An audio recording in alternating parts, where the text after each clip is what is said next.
Hello everyone, welcome to my channel. तो आज के इस वीडियो में हम डिस्कस करेंगे कॉम्प्लेक्स एनालिसिस के सॉल्यूशंस को। मैंने आपको पहले ही कहा था कि कॉम्प्लेक्स एनालिसिस के आपको 10 क्वेश्चन देखने को मिलेंगे और सेम आपको कॉम्प्लेक्स एनालिसिस को 10 क्वेश्चन आए थे और वो भी इसमें से कुछ डायरेक्ट रिजल्ट बेसिस पे थे और कुछ क्वेश्चन में आपको थोड़ा ट्रिकी क्वेश्चन थे। बाकी ऑलमोस्ट सारे क्वेश्चंस इजी थे, ठीक है। हालांकि ऑप्शन जो थे वो थोड़े कंफ्यूजन थे, बाकी क्वेश्चंस का लेवल की बात करूं तो ठीक ठाक था। तो इस लेक्चर में हम लोग कॉम्प्लेक्स एनालिसिस के 10 क्वेश्चंस को डिस्कस करने वाले। जितने भी क्वेश्चन आए हैं वो सारे डिस्कस करेंगे। बाकी जो करेक्शन वगैरह है आपका यहीं पे हो जाएगा। एक बार सॉल्यूशन हो जाएगा तो आपका जो करेक्शन है, जो डाउट है, आपका फीडबैक वगैरह वो सब यहाँ पे क्लियर हो जाएगा, ठीक है। इसके अलावा अगर आप पेड क्लास ज्वाइन करना चाहते हो तो हमारा CSIR नेट का IIT जैम का बैच स्टार्ट हो गया है। अगर आप रजिस्ट्रेशन करना चाहते हो तो इस नंबर पे मैसेज करके आप अपना रजिस्ट्रेशन कर सकते हो, ठीक है। आप MS सेट के CSIR नेट के लिए कर सकते हो और IIT जैम के लिए, जिसमें से CSIR नेट का जो बैच है वो आपका 11 यानी कि नेक्स्ट मंडे से स्टार्ट होगा और जो IIT जैम का है वो 18 से यानी कि उस नेक्स्ट मंडे से आपका स्टार्ट हो जाएगा, ठीक है। अभी नोटिफिकेशन नहीं आया है, बट हो सकता है कि 1 या नेक्स्ट या उसके नेक्स्ट वीक में आपका नोटिफिकेशन आ जाए। कुछ कंफर्म नहीं है, बट हो सकता है कि अब नोटिफिकेशन आ जाए, क्योंकि जो UGC का पेपर था वो पहले 6 को होने वाला था। हालांकि वो भी पोस्टपोन करके अब 17 को कर दिया है, बट अक्टूबर में आपका UGC नेट का पेपर हो जाएगा। तो उसके बाद आपका बचेगा सिर्फ CSIR नेट, क्योंकि सेट का भी पेपर हो चुका है, सिर्फ बचा है CSIR नेट, जिसका अब तक नोटिफिकेशन तक नहीं आया। देखते हैं कब तक उसका नोटिफिकेशन आता है, बट ऐसा लग रहा है कि पॉसिबिलिटी तो नहीं है कि आपका दिसंबर में भी पेपर हो। ऐसा पॉसिबल तो नहीं लग रहा है, क्योंकि अगर नोटिफिकेशन जल्दी नहीं आता है 1-2 वीक में, तो मान के चलो आपका जो पेपर है वो नेक्स्ट ईयर जैन में ही होने के चांसेस है, दिसंबर में भी नहीं होगा। क्योंकि कम से कम उनको 75 या 60 डेज तो चाहिए। जो भी प्रोसेस होता है एडमिशन का, हॉल टिकट का, रजिस्ट्रेशन का, जो भी करना है, कम से कम एटलीस्ट 60 डेज तो उनको चाहिए।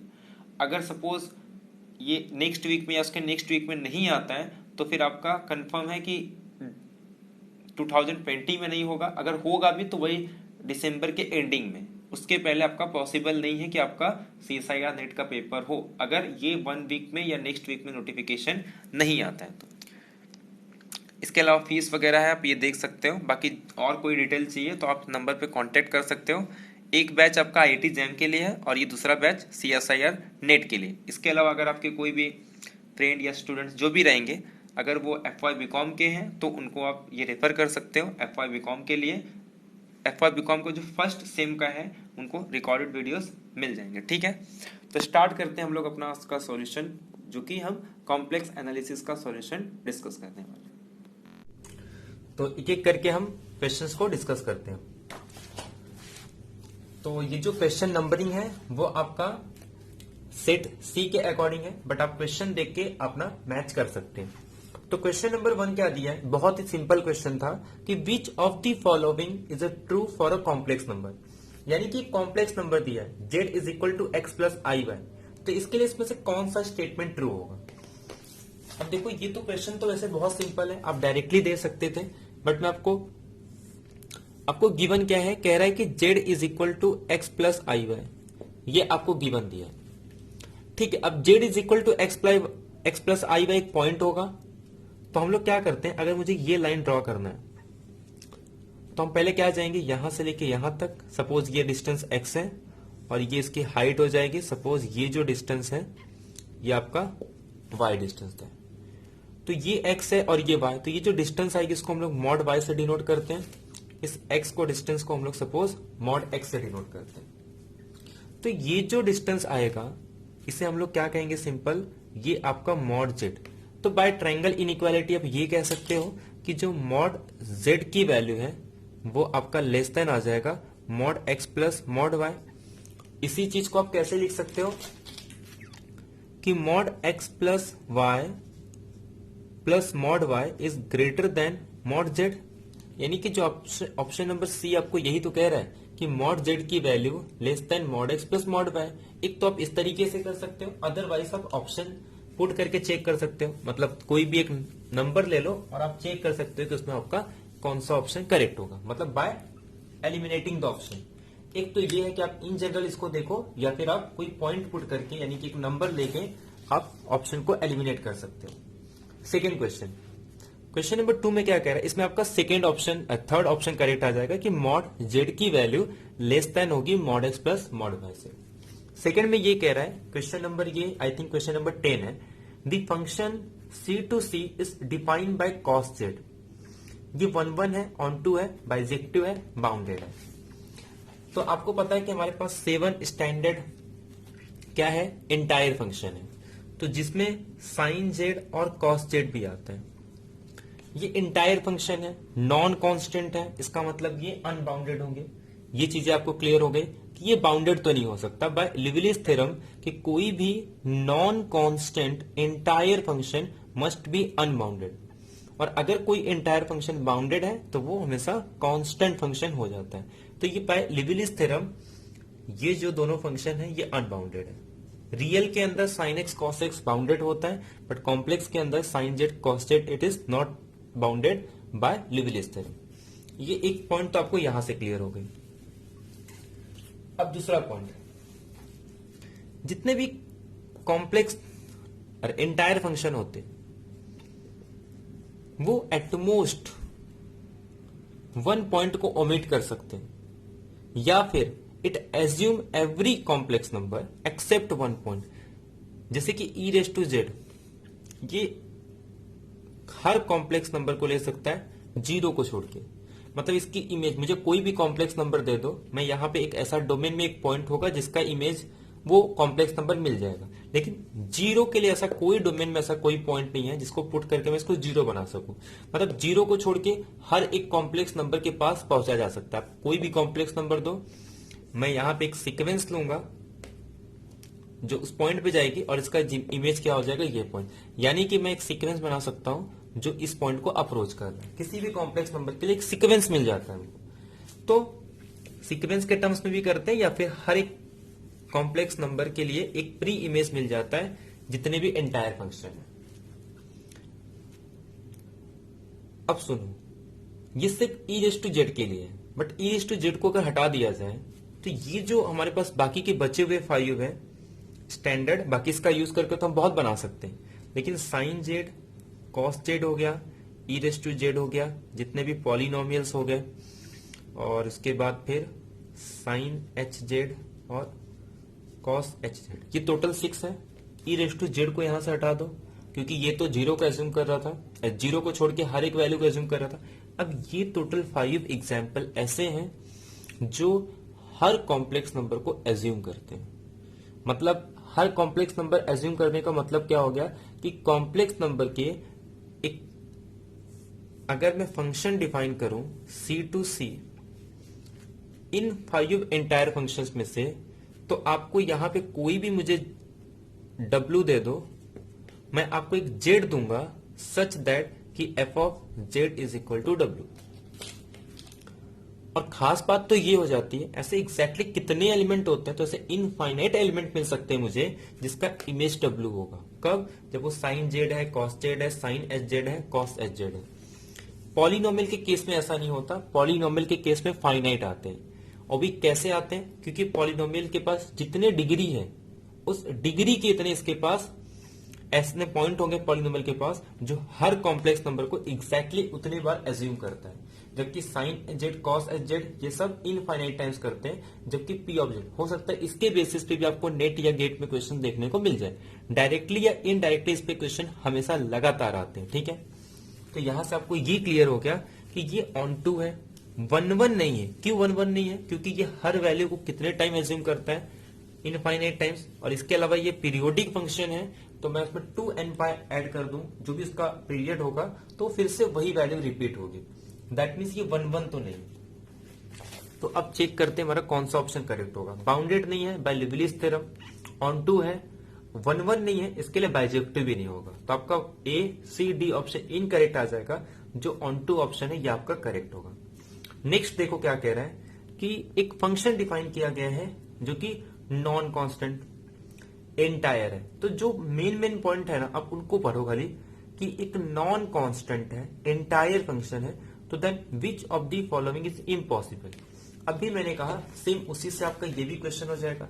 जैसा कि मैंने कहा कि बहुत इंपॉर्टेंट कॉन्सेप्ट है एंटायर फंक्शन और उसके बारे में जो प्रॉपर्टीज होती है डायरेक्टली उसके बेसिस पे क्वेश्चन आते हैं।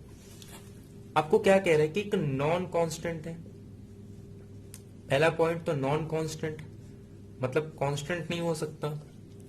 सेकेंड एंटायर फंक्शन है, तो आपके माइंड में वो एग्जांपल आने चाहिए। जैसे ये टर्म आ गया ना नॉन कांस्टेंट एंटायर, तो अब तुरंत आपके माइंड में आना चाहिए कि या तो साइन एच जेड होगा, कॉस एच जेड होगा, ई रेस टू जेड होगा, साइन जेड होगा, कॉस जेड होगा, या पॉलिनोमियल होगा एन डिग्री का। ठीक है, ये तुरंत आपके माइंड में एग्जांपल आने चाहिए। अब क्या कह रहा है कि F of C is equal to C, यानी कि पूरा का पूरा कॉम्प्लेक्स नंबर मतलब कोड में पूरा कॉम्प्लेक्स नंबर आ जाए। ये पॉसिबल है कि इमेज पूरा कॉम्प्लेक्स नंबर आ जाए। Sine H Z, cos H Z, sine Z, cos Z, ये सारे एग्जांपल है। ठीक है, तो मतलब ये पॉसिबिलिटी है। सेकेंड क्या कह रहा है, F of C is equal to C minus zero, क्या ये पॉसिबल है? तो आपके पास एग्जांपल है ई रेस टू जेड, इस जीरो को छोड़ के ये हर कॉम्प्लेक्स नंबर को एज्यूम कर सकता है, तो यानी कि आपका ये भी ऑप्शन पॉसिबल है। थर्ड कह रहा है कि एफ ऑफ सी का जो क्लोजर होगा वो सी होगा, ये भी पॉसिबल है। या तो आप ये सारे एग्जांपल ले लो तो इसमें तो इक्वल ही आ जाता है, और ई रेस टू जेड लेंगे तो सिर्फ जीरो को छोड़ रहा है, तो मतलब जीरो के अराउंड जब मैं नेबरहुड ड्रॉ करूंगा तो इस सेट के पॉइंट तो रहेंगे, इसके इमेज के पॉइंट, मतलब इसका भी क्लोजर पूरा सी आ रहा है, तो हर एक पॉसिबिलिटी है। लेकिन जो लास्ट ऑप्शन कह रहा है कि पूरे कॉम्प्लेक्स में वो आर का सबसेट होगा, इसका मतलब ऐसा नॉन कांस्टेंट एंटायर फंक्शन मिल जाएगा जिसका इमेज इसके मतलब इसी लाइन पे आएगा। मतलब वो कितने पॉइंट को एज्यूम कर रहा है, ऐसे अनकाउंटेबल पॉइंट को एज्यूम नहीं कर रहा है, बट ऐसा पॉसिबल नहीं होता। या फिर अगर आपको रिजल्ट पता है कि कोई भी एंटायर फंक्शन किसी कर्व पे लाई कर रहा है, या एक लाइन हो, या एक स्ट्रेट लाइन हो, एक सर्कल हो, या फिर अपर बाउंडेड हो, लोअर बाउंडेड हो, या फिर वो उसका कांस्टेंट टर्म बाउंडेड हो, उसका मॉडुलस कांस्टेंट हो, तो ऐसे कोई भी कंडीशन आ जाए अब सीधे कह दो फंक्शन कांस्टेंट होगा। बट गिवन क्या दिया है आपको, गिवन दिया है कि फंक्शन नॉन कांस्टेंट होना चाहिए। अब कोई नॉन कांस्टेंट एंटायर फंक्शन कभी किसी कर्व के ऊपर लाए नहीं कर सकता, क्योंकि वो कांस्टेंट बन जाता है। अब दोनों चीजें एक साथ नहीं हो सकती, इसका मतलब ही कॉन्ट्रडिक्शन आ जाएगा। तो देयरफॉर एफ ऑफ सी की वैल्यू यानी कि जो इमेज है वो कभी किसी कर्व या किसी रियल नंबर के अंदर कंटेन नहीं कर सकता, तो आपका डी ऑप्शन पॉसिबल ही नहीं है। बाकी ये सब पॉसिबिलिटी है। अब देखो इसमें क्या कह रहा है, ई रेस टू जेड का modulus does not have assume its maximum value in C. Sine E raise to Z does not assume its minimum value, एक में मैक्सिमम कह रहा है और एक में मिनिमम कह रहा है। आपको मैक्सिमम मॉडुलस प्रिंसिपल तो पता ही होगा कि कोई अगर एक नॉन कांस्टेंट एनालिटिक फंक्शन है, ठीक है, अगर कोई नॉन कांस्टेंट एनालिटिक फंक्शन है किसी डोमेन डी पे, ठीक है, डोमेन पे और उसकी बाउंड्री पे सपोज एनालिटिक है, कोई नॉन कांस्टेंट एनालिटिक है मतलब डी पे भी होना चाहिए और डी के क्लोजर पे भी होना चाहिए। ठीक है, अब अगर सपोज ये अपनी मैक्सिमम वैल्यू अटेन करता है तो वो हमेशा कहां अटेन करेगा, ये मैक्सिमम वैल्यू अटेन करता है अपने बाउंड्री पे, अटेन्स ऑन डी बार। ठीक है, और अगर सपोज ऐसा नहीं हुआ कि किसी इंटीरियर पॉइंट पे ये मैक्सिमम वैल्यू को अटेन कर रहा है, तो वो नॉन कांस्टेंट नहीं हो सकता। वो तभी पॉसिबल है जब वो एक कांस्टेंट फंक्शन होगा। तो ये चीजें आपको क्लियर होनी चाहिए। अब बताओ E raise to Z entire function है, अब अगर इसका E raise to sine Z ले लोगे वो भी एंटायर फंक्शन होगा। इसका मतलब ये अपने मैक्सिमम वैल्यू को कहां अटेन करेगा, बाउंड्री पे, और इसकी बाउंड्री पॉइंट क्या आएगी, आप अगर देखो तो ये किस डोमेन पे, पूरे के पूरे सी पे है, तो उसका बाउंड्री पॉइंट तो आपको मिलेगा ही नहीं।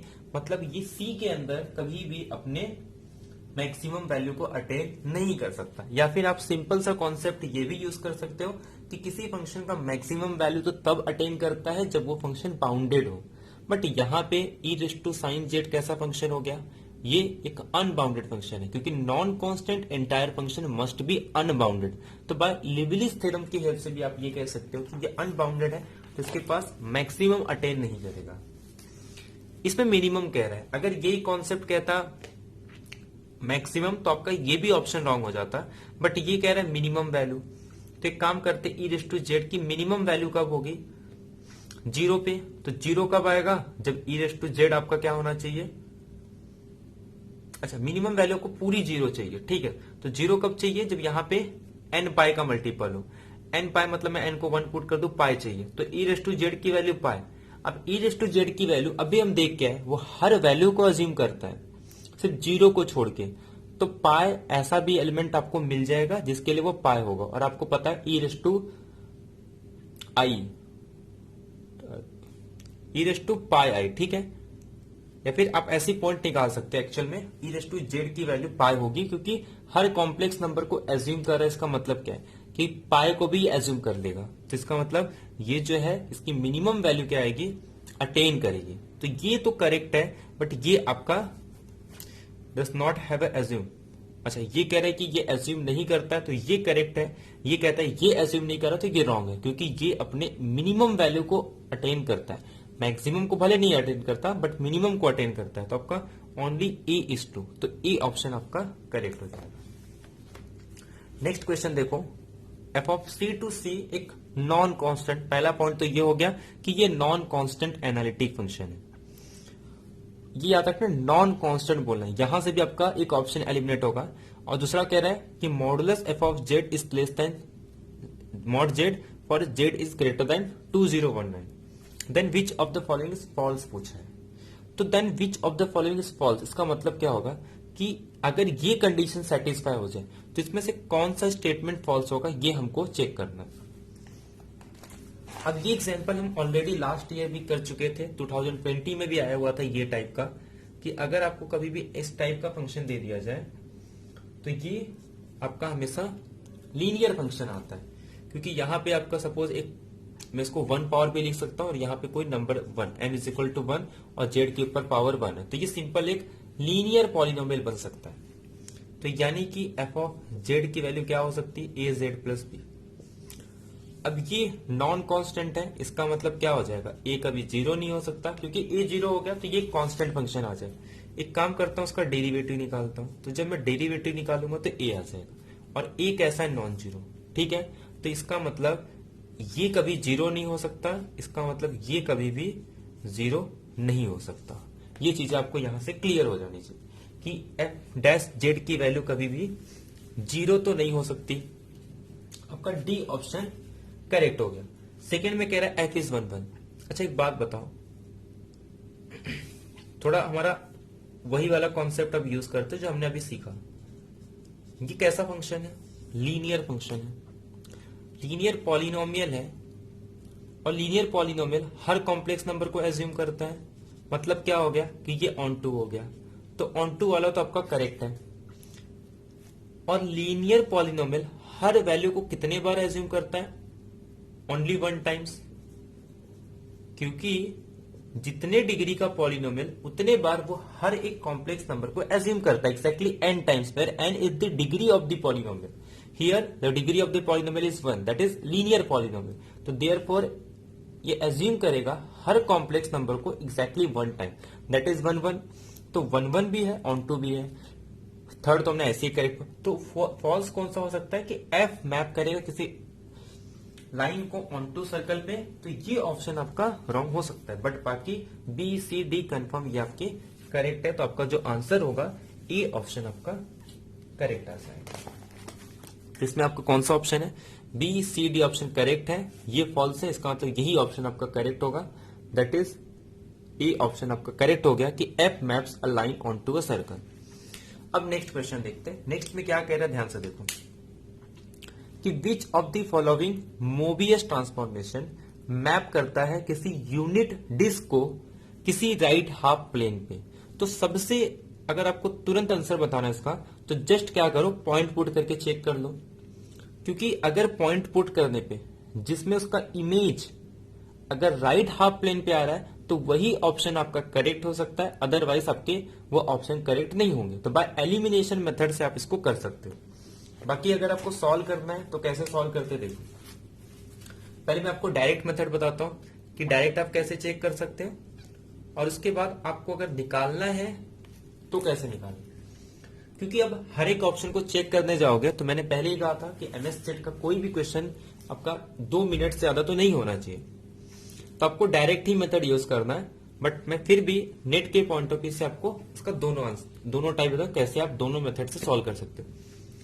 आपको फर्स्ट ऑप्शन पहले गिवन क्या दे रहा है कि ऐसा कौन सा मैप होगा, यहां पे मैं W f ऑफ z ऐसा कौन सा मैप डिफाइन करूंगा कि यहां की एक यूनिट सर्कल यहां के राइट हाफ प्लेन पे जाएगी। यही तो कह रहा है कि यहां का यूनिट सर्कल यहां के राइट हाफ प्लेन पे जाए, तो ऐसा कौन सा मैप है जो इस काम को करने वाला है। यानी कि ऐसी कौन सी मैप होगी जो एक यूनिट सर्कल को राइट हाफ प्लेन पे भेजे। और राइट हाफ प्लेन का मतलब क्या होता है कि u की value greater than is equal to 0। ये आपका ये इसमें क्वेश्चन में कह रहा है। अब पहला ऑप्शन देखो, पहले में कह रहा है कि f of z is equal to z minus I upon z plus I. अगर मैं डायरेक्ट मेथड की बात करूं तो आपको क्या पता है, यहां पे एक यूनिट सर्कल है और यहां पे एक इस तरीके से आना चाहिए। इसका मतलब क्या हो गया कि जब मैं 0 पुट करूंगा तो वो यहां कहीं आना चाहिए। तो जब मैं इसमें 0 पुट कर रहा हूं तो ये आंसर आ रहा है minus I by I, that is -1। अब ये यहां पे कहीं लाई कर रहा है क्या? नहीं। तो इसका मतलब ये नहीं हो सकता। अब इसको हम सॉल्व करके भी देख लेते हैं कि इसका आंसर क्या आएगा। अब उसे लेफ्ट में आ रहा है तो आपको क्लियर हो जाना चाहिए कि ये लेफ्ट हाफ प्लेन आएगा, ना कि राइट हाफ प्लेन। तो हम क्या करते हैं, इसको इन टर्म्स ऑफ W सॉल्व करेंगे। मैं f ऑफ z को क्या लिख सकता हूं, W। तो इसको sorry in terms of W find out करेंगे तो ये क्या आ जाएगा, W into Z plus I is equal to Z minus I. तो अगर मैं z को कॉमन ले लूं तो ये W -1 और ये माइनस आई को यहां से कॉमन ले लूंगा तो ये 1 आएगा।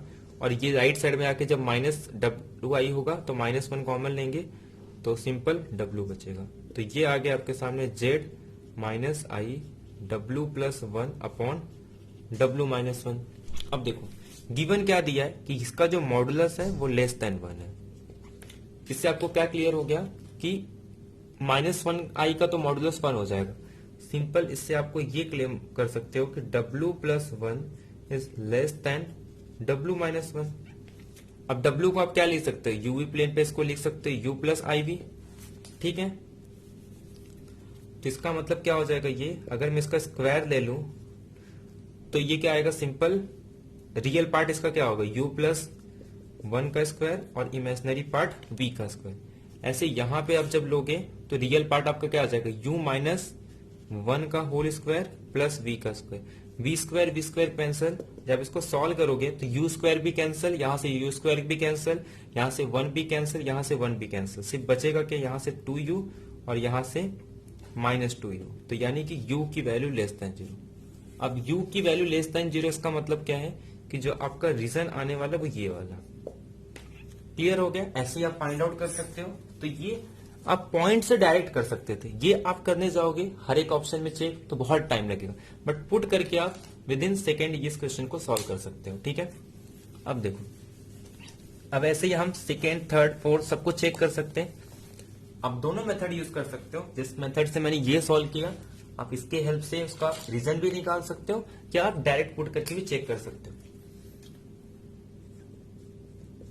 f of z is equal to z minus 1 upon z plus 1। अब अगर मैं इस पे 0 पुट करूं तो ये क्या आएगा, -1। तो ये भी पॉसिबल नहीं है। इसका मतलब इसका भी जो रीजन आएगा वो कुछ लेस देन u टाइप का आएगा, ये मतलब u is less than 0। Third में देखो f of z is equal to 1 plus z upon 1 minus z। जब इसमें 0 पुट करोगे तो 1 आएगा, बट ये नहीं कह सकते कि ये राइट हाफ प्लेन ही हो रहा है, ये पॉसिबिलिटी है। तो एक काम करते हैं, इसको चेक कर लेते हैं। अब इसको चेक करके देखते हैं क्या ये ऑप्शन राइट है हमारा। बाकी एग्जाम में तो आप ऐसे ही बाकी सब एलिमिनेट करके डायरेक्टली इसको ट्रू बता सकते हो, क्योंकि पुट करने में कितना टाइम लगेगा। और आपको पुट भी ऐसा नहीं कि वैल्यू निकालना है, जस्ट पुट करो, आपको पता चल जाएगा कि 1 है या -1। तो f of z is equal to 1 plus z 1 minus Z. अब मैं इसको यहाँ पे इसको W दे देता हूँ और फिर क्या करता हूँ, इसको इन टर्म्स ऑफ W सॉल्व कर देते हैं। तो ये आ जाएगा W minus W Z 1 plus Z. तो जब मैं इसको जेड के टर्म्स में करूंगा तो ये आ जाएगा मेरे पास जेड वैसे ही रहेगा, ये वो साइड आके 1 प्लस जेड और ये साइड आके ये W माइनस 1। क्या गड़बड़ किया हम लोग, ठीक है। तो Z is equal to W minus 1 W plus 1, ठीक है। जब मैं मॉडुलस लगाऊंगा तो ये लेस देन 1, ये यूनिट सर्कल है। आप इसको सॉल्व करो, ये आ गया आपके सामने W माइनस 1 का मॉडुलस इस लेस देन W प्लस 1 का मॉडुलस। स्क्वायर ले दो दोनों साइड, क्या बचने वाला है, ये रियल पार्ट क्या आएगा आपके सामने, U माइनस 1 का whole square plus V square तो कैंसिल हो जाएगा, दूसरा आपके सामने आ जाएगा U प्लस 1 का स्क्वायर, V स्क्वायर कैंसिल कर दो, यहाँ का U स्क्वायर कैंसिल कर दो, यहाँ का U स्क्वायर, यहाँ का 1, यहाँ का 1, सिर्फ बचेगा क्या माइनस 2U और ये 2U। तो यहां से जब इसको ये साइड लेके आओगे तो ये greater than 4U, that is greater then U। इसका मतलब क्या होता है कि ये जो रीजन आएगा यहाँ पे यूनिट सर्कल इसको मैप कर रही है राइट हाफ साइड पे, तो ये ऑप्शन आपका करेक्ट हो जाएगा। तो therefore option number C is correct. I hope आपको ये पॉइंट क्लियर हो गया होगा कि कैसे हम चेक करते हैं कि कोई भी ट्रांसफॉर्मेशन आपको गिवन दिया हो, आप उसका मतलब वो ट्रांसफॉर्मेशन किसी रीजन को कहां मैप कर रहा है, इस मेथड से आप प्रूव कर सकते हो। या फिर अगर आपको ये कह रहा है कि आपको कोई एक रीजन किसी रीजन पे मैप होगी, तो ऐसा कौन सा मैप होगा जो ये काम करने वाला, तो आप जस्ट वैल्यू पुट करके, इंटीरियर वैल्यू पुट करके चेक कर सकते हो। क्योंकि बाउंड्री तो हमेशा बाउंड्री पे जाता है, उससे तो आपको कुछ नहीं पता चलेगा। आपको पता चलेगा इंटीरियर पॉइंट पुट करो या कोई एक एक्सटीरियर पॉइंट, उससे ही आप आइडेंटिफाई कर सकते हो। आई होप तो आपको इसका दोनों मेथड पता चल गया होगा कि कैसे हम लोग फाइंड आउट करते हैं, शॉर्टकट मेथड और इन जनरल आप ट्रांसफॉर्मेशन भी निकाल सकते हो। S be the set of zero of a non zero entire function then this set is. कह रहा है अगर जो सेट ऑफ जीरोस होते हैं किसी नॉन जीरो एंटायर फंक्शन की, तो आप कांस्टेंट फंक्शन ले सकते हो, आप पॉलिनोमियल ले सकते हो, तो ऐसे बहुत सारे फंक्शन है जो आप ले सकते हो। कह रहा है वो नॉन एम्प्टी ओपन होगा, नॉन एम्प्टी ओपन सेट होगा। एक काम करो, साइन जेड ले लो, साइन जेड के पास जीरोस क्या होते हैं। अब देखो, अगर आपको रिजल्ट पता है तो आप डायरेक्टली कह सकते हो कि जो सेट ऑफ जीरोस होते हैं वो हमेशा क्लोज होते हैं, ठीक है, किसी एंटायर फंक्शन के या एनालिटिक फंक्शन के। अब मैं अगर साइन जेड ले लूं तो साइन जेड जीरो कब होगा, जब जेड की वैल्यू n पाई आएगी। अब ये देखो, ये कैसा है, काउंटेबल है, तो ऑप्शन डी में कह रहा है कि अनकाउंटेबल होगा, तो आपका जो डी ऑप्शन है वो इनकरेक्ट आ जाए। फर्स्ट में कह रहा था कि वो नॉन एम्प्टी ओपन सेट होगा, बट ये तो डिस्क्रीट है, इसको पुट कर सकते हैं आप लोग, डिस्क्रीट आ रहा है, तो ए ऑप्शन भी रॉन्ग। सेकंड कह रहा है कि वो इनफाइनाइट होगा बट अनबाउंडेड है, ये अनबाउंडेड, सॉरी ये बाउंडेड तो नहीं है, तो आपका बी ऑप्शन भी बचा क्या, क्लोज। तो आपको याद रखना है कि जो किसी भी नॉन जीरो एंटायर फंक्शन का, क्योंकि जीरो हो गया तो उसके पास अनकाउंटेबल जीरो आ जाएंगे। अगर वो एक नॉन जीरो एंटायर फंक्शन है तो उसके पास हमेशा कितने, क्योंकि कांस्टेंट फंक्शन है तो उसके पास तो एक भी नहीं रहेगा अगर वो नॉन जीरो कांस्टेंट है। बाकी सबके पास आप चेक कर सकते हो कि उसके पास ज्यादा से ज्यादा कितने जीरो हो सकते हैं, एटमोस्ट काउंटेबली मेनी, और वो भी क्लोज। तो ऑप्शन आपका सी करेक्ट आ जाएगा। नेक्स्ट क्वेश्चन देखो, u plus I V is analytic, तो which of the following is false. अब फॉल्स से अगर एक भी एग्जाम्पल मिल जाए जिसके लिए ट्रू होगा तो आप उसको तो डायरेक्ट एलिमिनेट कर दो। तो इन जनरल कौन सा ट्रू होना चाहिए, तो आप एक एग्जाम्पल लेके बाकी सबको एलिमिनेट कर सकते हो। आपको कह रहा है कि F of Z is equal to U plus I V, ये एनालिटिक है। हमें पता है कि एक लीनियर फंक्शन अगर मैं एफ ऑफ जेड ले लूं तो ये इंटायर फंक्शन है, इसको मैं लिख सकता हूं एक्स प्लस आई वाई, ये मेरे पास u हो जाएगा, ये मेरे पास v हो जाएगा। हमें पता है कि कोई भी इंटायर फंक्शन हो तो उसका u और v हमेशा हार्मोनिक होता है, तो फर्स्ट वाला तो हमेशा करेक्ट है, तो वो तो चेक ही नहीं करना है। बी सी डी को हम इसके हेल्प से कर सकते हैं। अब u स्क्वायर v स्क्वायर, अगर ये सपोज ट्रू नहीं हो रहा तो हम कुछ नहीं कह सकते हैं, लेकिन अगर किसी और में ट्रू हो गया तो हम लोग उसको डायरेक्ट एलिमिनेट कर देंगे। अब ये देखो, इसमें क्या होगा, u square plus v square, ये कह रहा है कि u स्क्वायर वी स्क्वायर, तो एक काम करो, ये तो हमारा हार्मोनिक था, तो u को अगर मैं x दूं और u का स्क्वायर ले लूं, सॉरी u को x लो, u का स्क्वायर ले तो x स्क्वायर हो जाएगा।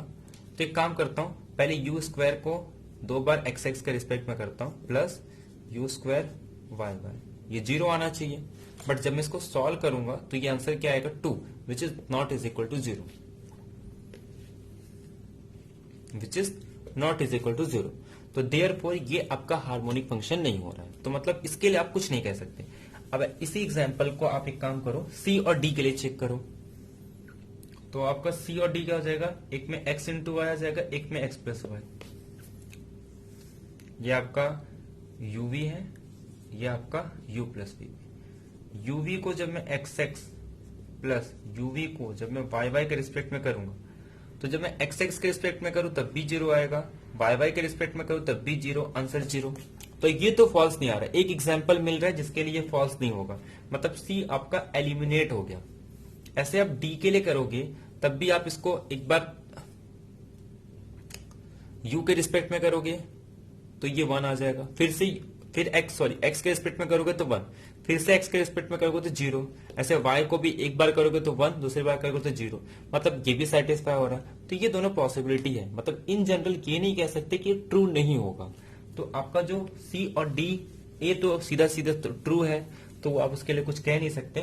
बाकी B और D को आप इन जनरल ये नहीं कह सकते कि जब भी ये एनालिटिक है तो ये हमेशा फॉल्स होगा, ऐसा आप नहीं कह सकते। कुछ एग्जाम्पल हमको मिल गए जिसके लिए B, C और D ट्रू आ रहे थे, बाकी ये तो इन जनरल ट्रू है। तो A, C, D ये आपका नहीं हो सकता। बचा क्या, u स्क्वायर b स्क्वायर, तो यही ऑप्शन आपका करेक्ट आ जाएगा। नेक्स्ट में देखो, कह रहा है कि f एक एनालिटिक है, कहां पे, C-0 पे। इसका मतलब क्या है कि ओरिजिन को छोड़ के ये हर जगह एनालिटिक है। और v1, v2 ये एक कंटूर डिफाइन किया गया है, या फिर इसको हम लोग पैरामीट्रिक कर्व कह सकते हैं, कहां से, ओपन इंटरवल 0-1 से लेके C-0 तक डिफाइंड बाय, और उसको डिफाइन कैसे किया है, v1 of t is equal to e⁻²π, यानी कि एक सर्कल है, इसको वाइंडिंग नंबर ही बोल सकते हैं। v2 ऑफ t क्या है, 10 e⁻²πt, यानी कि वाइंडिंग है जिसका रेडियस ऑफ कन्वर्जेंस कितना है, सॉरी इसका रेडियस कितना है 10, इसका रेडियस कितना है 1। बाकी यहाँ पे वाइंडिंग नंबर का कोई रोल नहीं है। वाइंडिंग नंबर कब होता है, जब ये e के पावर में समथिंग होता तो हम लोग कहते हैं वाइंडिंग नंबर। तो यहाँ पे वाइंडिंग नंबर का कोई कॉन्सेप्ट नहीं, इसका भी वाइंडिंग नंबर 1 है, इसका भी वाइंडिंग नंबर, ये एक बार ही सर्कल पूरी कंप्लीट कर रहा है, बस उसका रेडियस चेंज हो रहा है। रेडियस चेंज करने से उसको वाइंडिंग नंबर में इफेक्ट नहीं होता। ये I1 है और ये I2 है। आपको बताना है कि I1 I2 के बीच में रिलेशन क्या है। अच्छा एक बात बताओ, ये क्वेश्चन में क्या कह रहा है कि आपको एक फंक्शन गिवन है f ऑफ z, ये एनालिटिक है एवरीवेयर सिर्फ 0 को छोड़ के। तो इसका मतलब क्या है, मैं एक नया फंक्शन डिफाइन कर सकता हूं, f ऑफ z को मैं कैसे लिख सकता हूं, g of z by z, क्योंकि यहां पे ये एनालिटिक नहीं है, बाकी हर जगह एनालिटिक है। तो इससे मैं क्या कह सकता हूं कि ये इस तरीके से डिफाइन कर सकता हूं, where g of z is analytic everywhere, ये तो हर जगह एनालिटिक हो जाएगा। और अब मैं जिसको इंटीग्रेट करूंगा, सपोज मुझे f ऑफ z को किसी भी कंटूर के अलोंग इंटीग्रेट करना है, तो मैं इसको लिख सकता हूं g of z by z dz। अब g ऑफ z एंटायर है और z इज इक्वल टू 0 पे उसके पास इंटीरियर पॉइंट है, तो by Cauchy theorem, Cauchy formula, इसका आंसर आ जाएगा 2 पाई आई g ऑफ, यहाँ पे क्या कुछ नहीं है तो 0 लिख लेंगे, 1 ऑर्डर का पोल है, तो ये सिंपल g ऑफ z, ये आपका आंसर हो गया। अब इसमें किसका रोल है, किसी का रोल नहीं है, सिर्फ g ऑफ z का। अब कह रहा है कि एक बार आपको v1 के लिए कर्व के लिए कह रहा है, दूसरे v2, और दोनों में f सेम है। अब अगर f सेम है दोनों में, तो f सेम है, तो ये डिपेंड किस पे कर रहा है, g ऑफ 0 पे। और g ऑफ को कैसे डिफाइन किया गया, f of z is equal to g of z by z। तो यहां से एक पॉइंट तो आपको क्लियर हो जाना चाहिए कि यहाँ पे कहीं भी r का रोल नहीं है, रेडियस का रोल ही नहीं है। तो यहाँ पे सिर्फ रोल है फंक्शन का जो कि सेम दिया है, तो इंटीग्रेशन पे कोई इफेक्ट नहीं होने वाला है। तो जो आपका इंटीग्रेशन आएगा वो आपका सेम आ जाएगा। तो ये एप्लीकेशन है कॉची इंटीग्रल फॉर्मूला का। आप इसको रेसिड्यू थ्योरम से भी कर सकते हो, बाकी ये इससे भी आपका हो गया। तो जो ऑप्शन है आपका कौन सा करेक्ट आ जाएगा कि I1 I2 हमेशा इक्वल होगी, क्योंकि वो सीधे सीधे कह रहा है एंटायर फंक्शन। ये चेंज तब होता है जब आपके जो रीजन है उसमें आपकी सिंगुलैरिटी चेंज हो, बट सिंगुलैरिटी तो ये फिक्स कर दिया है कि उसके पास एक ही सिंगुलर पॉइंट है, यानी कि एक ही जीरो पे छोड़ के वो हर जगह एनालिटिक है। अब नेक्स्ट क्वेश्चन देखो, ये क्वेश्चन जो मैं आपको कह रहा था कि कुछ क्वेश्चन मैथ्स में आपको रॉन्ग मिलेंगे और मैं करेक्शन के साथ सॉल्यूशन के साथ आपको बताऊंगा कि वो क्यों रॉन्ग है, ठीक है। तो 3 क्वेश्चन तो अब तक मुझे मिल चुके हैं, जैसे कि मैंने आपको बताया था। तो ये उसमें से एक है कि एफ ऑफ जेड की value cot Z upon Z दिया है, तो देन एफ हैज मैंने इसमें डी ऑप्शन दिया था आंसर की में, आप देख सकते हो। तो इसको करेक्शन कह लो आप, क्योंकि इसका मार्क सबको मिलेगा, क्योंकि इसमें एक भी ऑप्शन करेक्ट नहीं है। क्योंकि मैंने पहले कहा था कि इसमें ए बी सी तो करेक्ट नहीं है, तो मुझे लगा रेसिड्यू इसका 1 होगा, बट सॉल्व करने पे इसका आंसर 1 नहीं आ रहा है, इसका आंसर 0 आ रहा है। हम चेक करेंगे यहाँ पे, तो चेक करते हैं एक एक करके कि कॉट जेड अपॉन जेड के बारे में क्या कह सकते हैं, इसके पोल के बारे में, इसके रिमूवेबल सिंगुलैरिटी के बारे में, अनकाउंटेबिलिटी के बारे में, ठीक है। अब आपको देखो गिवन क्या दिया है, F of Z upon cot Z upon Z. अब कॉट जेड को मैं कैसे लिख सकता हूं, इसे लिख सकता हूं cos Z upon Z into sine Z, मिल जाते हैं। बट अगर पोल की बात कर रहा है, पहले मैं कह रहा है इसके पास सिंपल पोल हो, आपको पता है पोल ऐड हो जाते हैं अगर दो मल्टीप्लीकेशन है फंक्शन है, इसके पास सपोज एन ऑर्डर का पोल है, इसके पास एम ऑर्डर का पोल है सेम पॉइंट पे, तो उस सेम पॉइंट पे उसके पास एन प्लस एम ऑर्डर का पोल हो जाता है, ठीक है।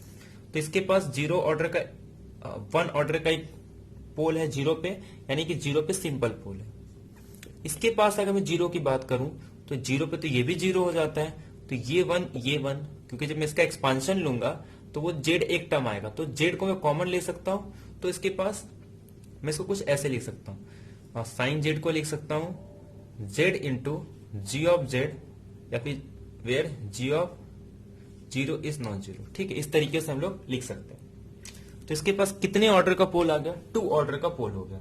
तो पहला ऑप्शन ये कह रहा था कि इसके पास सिंपल पोल होगा 0 पे, तो आपका जो ए ऑप्शन है वो तो इनकरेक्ट हो गया। बात करते हैं सेकेंड ऑप्शन। अब इसके पास पोल है तो रिमूवेबल सिंगुलैरिटी 0 पे तो नहीं हो सकती, सेकेंड ऑप्शन भी करेक्ट हो गया। थर्ड कह रहा है इसके पास अनकाउंटेबली मेनी सिंगुलैरिटीज होंगी, देखो जेड साइन जेड, ये तो बस एक ही पॉइंट पे होता है। साइन जेड की बात करूं तो ये 0 कब होगा, z is equal to N pi में। अब ये एन पाई कैसा है, डिस्क्रीट नंबर है, पाई 2 पाई 3 पाई या माइनस पाई -2 पाई -3 पाई, तो ये डिस्क्रीट नंबर है। जब इसको प्लॉट करूंगा तो इस तरीके से आएगा। तो ये कितने पॉइंट है, ये एक्चुअल में काउंटेबली मेनी पॉइंट्स है, ना कि अनकाउंटेबल। आपका सी भी इनकरेक्ट हो गया, तो इसलिए मैंने कहा था कि इसका डी करेक्ट होगा। मैंने रेसिड्यू कैलकुलेट नहीं किया था, बट अगर आप रेसिड्यू कैलकुलेट कर रहे हैं तो इसका आंसर आपका डी भी करेक्ट नहीं हो रहा है। तो जिसने भी अटेम्प्ट किया है इस क्वेश्चन में सबको मार्क्स मिलने वाले हैं। आप आंसर किया आएगा तो उसमें हम लोग देख सकते हैं, अगर ए बी सी डी में से कोई ऑप्शन नहीं है तो आप समझ जाओ कि उनको पता चल गया है और वो सबको मार्क्स मिलेंगे। अदरवाइज जब आंसर की के बाद जो टाइम मिलता है उसमें हमको चैलेंज करना पड़ेगा कि ये क्वेश्चन का कोई भी ऑप्शन राइट नहीं है। तो अब हम क्या करते हैं, इसके पास 2 ऑर्डर का एक पोल है, तो हम क्या करेंगे, इसका पोल रेसिड्यू निकालेंगे एफ ऑफ जेड का 0 पे। तो लिमिट जेड टेंडिंग टू 0 आपको निकालना पड़ेगा D by D Z into cot Z upon Z square upon Z, ठीक है। तो आप इसको जब कैंसिल करोगे तो ये आपका आ जाएगा limit Z tending to 0 D by D Z. Just मैंने लिमिटिंग फॉर्मूला लगाया है किसका, रेसिड्यू का, ये आ गया। आप इसको डिफरेंशिएट करोगे तो जेड इंटू कॉट जेड है, तो हमें क्या करना है, d y d z z into, ये मेरे से मिस्टेक हो जाता है, कॉट जेड, ठीक है, जेड इंटू, और ये आपको लिमिट अप्लाई करता है जेड टेंडिंग टू 0। तो limit Z tending to 0, z को एज इट इज रखोगे तो कॉट जेड का आपका हो जाता है माइनस कॉसेक स्क्वायर जेड, और उसके बाद जब कॉट जेड को ऐसे रखोगे तो आपका जो आंसर हो जाएगा वो 0 आ जाएगा, ठीक है। इसके अलावा आप अगर इसको सॉल्व करोगे तो लिमिट जेड टेंडिंग टू 0 आपका ये हो जाएगा कॉस अपॉन साइन, तो ये आ जाएगा आपका sine square Z minus Z plus, रुको पहले इसको मैं अच्छे से लिख दूं, ये आपका आ जाएगा minus Z upon sine square Z. ठीक है, इसको आप ऐसे लिख सकते हो प्लस, अब यहां पे साइन स्क्वायर जेड लिख रहा हूं क्योंकि ये कॉस एक्स स्क्वायर जेड था। अब मैं कॉट जेड को क्या लिख सकता हूं, इसे लिख सकता हूं मैं cos Z upon sine Z. तो यहाँ पे एक साइन जेड मुझे मल्टीप्लाई करना पड़ेगा। ठीक है, तो जब मैं एक साइन जेड यहाँ पे मल्टीप्लाई करूंगा तो ये मैं इसको क्या लिख सकता हूँ साइन 2 जेड, तो यहाँ पे मुझे 2 से मल्टीप्लाई करना पड़े, तो यहाँ पे फिर 2 से करूंगा। तो इसका मतलब क्या हो गया, ये नीचे क्या आ जाएगा मेरे पास, अगर मैं इसको सॉल्व करूं, अब थोड़ा एडजस्ट करके लिखना इसको, माइनस जेड इंटू नीचे आपका साइन स्क्वायर जेड, तो ये साइन स्क्वायर जेड करने के लिए यहाँ पे ये साइन 2 जेड भी आ गया था। ठीक है, और यहाँ पे सपोज में 1/2 लिख देते। अब अगर आप जैसे यहाँ पे 0 पुट करोगे तो ये आपका 0/0 फॉर्म आ जाएगा, तो ये भी 0, ये भी 0, ये भी 0। तो आप यहाँ पे क्या लगाओगे, फिर से एल ऑर्बिटल रूल लगाओगे और इसको सॉल्व करो तो आपका आंसर 0 आएगा। तो बस ऑप्शन में कह रहा है कि इसका जो रेसिड्यू आ रहा है 0 पे 1 आ रहा है, बट इसका रेसिड्यू 0 नहीं आएगा बल्कि 1 आने वाला है। तो यहां से ये आपको क्लियर हो गया कि इसका एक भी ऑप्शन करेक्ट नहीं आ रहा है। ठीक है, आई होप आपको ये क्लियर हो गया होगा ये क्वेश्चन। तो इसमें आपका एक भी ऑप्शन करेक्ट नहीं है, तो इसके जो मार्क्स है वो सभी को मिलने वाले हैं। जितने भी इनकरेक्ट क्वेश्चंस है या उनके ऑप्शन मैच नहीं हो रहे, उनके मार्क्स सबको मिलेंगे अगर फाइनल आंसर की मेंशन किया है। अदरवाइज आपको चैलेंज करना पड़ेगा, रीजन बताना पड़ेगा कि इसका आंसर क्यों राइट या रॉन्ग है। तो यहाँ पे हम लोग ने कॉम्प्लेक्स एनालिसिस के क्वेश्चन डिस्कस किए। आपने देखा होगा कि जितने भी हम यूज कर रहे हैं यहाँ पे मोस्टली वो सारे क्वेश्चंस देखे हुए हैं, यानी कि वही टाइप के क्वेश्चन आए हुए जो हम डिस्कस करते हैं डेली। तो इसी लेवल के क्वेश्चन आपको नेट पे भी मिलेंगे, क्योंकि नेट में और सेट का जो लेवल कॉम्प्लेक्स एनालिसिस के लिए हम कह सकते हैं लगभग सेम होगा। वहां पे कुछ ऐसे एक्स्ट्रा एग्जांपल आपको मिलेंगे जो जैसे कि स्क्वार्ट्ज लेमा पे पूछता है, मैक्सिमम मॉडुलस पे, रूसी थ्योरम पे। जनरली यहाँ पे उसके बेसिस पे क्वेश्चन बहुत कम आते हैं, मतलब चांसेस, बट इसी टाइप के क्वेश्चंस मिलेंगे उसमें भी। तो यानी कि आप सेट के लिए अगर आपने कॉम्प्लेक्स अच्छे से किया है तो वही काम आपको नेट के लिए भी आएगा। तो मेनली आपको नेट के लिए फोकस करना पड़ेगा, तो वो है आपका रियल और अलजेब्रा। ये दो इंपॉर्टेंट टॉपिक है जिसपे आपको थोड़ा वर्क करना पड़ेगा। अदरवाइज आप मेंटेन रखो जो स्टडी आपने सेट के लिए की थी, बट क्वेश्चन का लेवल थोड़ा इंक्रीज कर दो, आपका आराम से नेट निकल जाएगा। नेट में और अच्छी बात ये होती है कि आपको किसी पर्टिकुलर सब्जेक्ट पे कमांड करना पड़ता है, जैसे कि रियल और आपको लीनियर पे। इसके अलावा अगर आपका रियल लीनियर इतना अच्छा नहीं है तो आप कुछ टॉपिक को स्किप कर सकते हो। ऐसे बहुत सारे टॉपिक है जो आप स्किप कर दो। पूरा रियल पूरा लीनियर अगर आप स्किप करोगे तो आपका कभी नेट नहीं निकलेगा, क्योंकि ये दो इंपॉर्टेंट चैप्टर है।